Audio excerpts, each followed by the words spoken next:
Well, we're very excited about the opening game this Saturday up in Morgantown, West Virginia, playing a great opponent in West Virginia, very well coached, and they got great size and speed, and we'll be in a hostile environment. And, I think it's one of those games that, the players and the coaches alike really look forward to.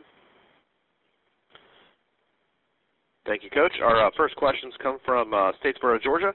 Caller, please identify yourself and go ahead. Hey, Coach. Mike Anthony with the Herald. How are you doing today? Good, Mike. Going up to West Virginia, like you said, a hostile environment. I know the players are ready to get out there for the first game. Last year, a couple close calls with Georgia Tech and NC State. A lot of people have talked about that. Do you get the feeling that your players are ready to not have a close call to get one of these done?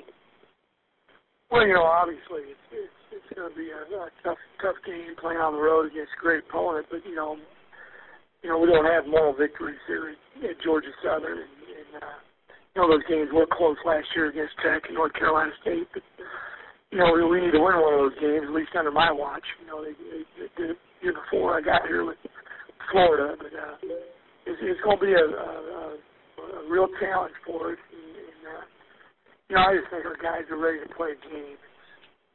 It's a little interesting. This will be the third week of school that we've had, and normally when you play that first ball game, you've had 1 week of school, typically 2 weeks of school. So this is a little bit different with the college opening weekend kind of being a week later than normal. And, Coach, you got Fabian going in there under center. Last year completed about 70% of his passes, even though he didn't pass as much. How much of a playbook do you think he's got as far as passing goes, short throws, long throws, things like that? I'm sorry, were you talking about Fabian? I didn't cut on a little bit on me. Yeah, he's got full grasp of the playbook. He's been with us for 2 springs and a full season in his preseason camp, and he has the ability to do any running play that we'd have or any pass play that we have. We got a lot of confidence. He's got great composure and very competitive, and I think super demeanor for a quarterback. All right, Coach, I appreciate it. Thank you, Mike. Thank you, Mike. Our next questions come from New Brunswick, New Jersey. Caller, please identify yourself and go ahead.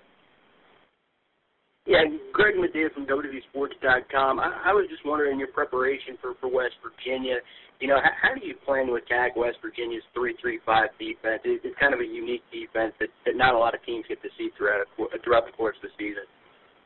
It is. We probably run a little different offense, and they're going to see all year, and they run a different defense, and we'll probably see all year. So, one of the big things each and every week is trying to figure out exactly how they're going to play it.